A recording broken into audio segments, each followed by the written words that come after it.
ایک اللہ والے ان کے بارے میں یوں آتا ہے کہ وہ لوگوں میں سے اللہ رب العزت نے علم میں بڑا مقام نصیب کیا تھا، اور لوگوں کو معاف کرنے کا جذبہ ان کے دل کے اندر موجود تھا۔ ان کے سامنے ان سے کوئی زیادتی کر جاتا، وہ بعد میں ان کے سامنے آتا، ماضی کا کوئی تذکرہ کرتے تو وہ کہتے ماضی لا یذکر، ماضی گزری ہوئی چیزوں کو یاد نہیں کیا کرتے، میں نے معاف کر دیا تھا۔ پھر ان کے سامنے ان کے ساتھ کوئی زیادتی کر دیتا، وہ معاف کر دیتے اور ایک اعلان کرتے، ان کے سامنے کوئی تذکرہ کرتا، وہ کہتے الماضی لا یذکر، ماضی کو یاد نہیں کیا جاتا، گزری ہوئی چیزوں کو یاد نہیں کیا جاتا، چھوڑو گزری ہوئی چیزوں کو، آئندہ زندگی کے بارے میں سوچو۔ یہ چیزیں چلتی رہیں، ان کا انتقال ہوا۔ ایک انتقال کے بعد کسی اللہ والے نے خواب میں دیکھا، اور خواب نے فرمایا اللہ رب العزت نے کیا معاملہ کیا ہے؟ اس نے کہا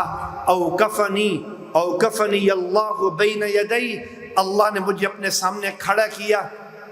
اللہ رب العزت نے سامنے کھڑا کیا، میرا حساب کتاب فرشتے لے کر آئے تو اللہ رب العزت نے فرمایا یا عبدی، میرے بندے، الماضی لا یذکر، گزرے ہوئے زمانے کو یاد نہیں کیا جاتا، تو میرے بندوں کو معاف کر دیا کرتا تھا، جب ہم بھی تیری زندگی کے گزرے ہوئے ایام کا نام اعمال نہیں کھولتے، انطلقوا بہ الی الجنہ، اے فرشتے اس کو جنت کی طرف لے جاؤ۔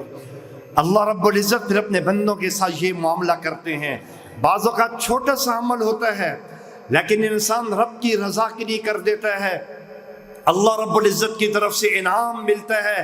ارے میرے بندے تو ایک جملہ بار بار کہا کرتا تھا، ہم نے بھی اس جملے کی بنیاد پر تیری مغفرت کر دی ہے۔ اس لیے میرے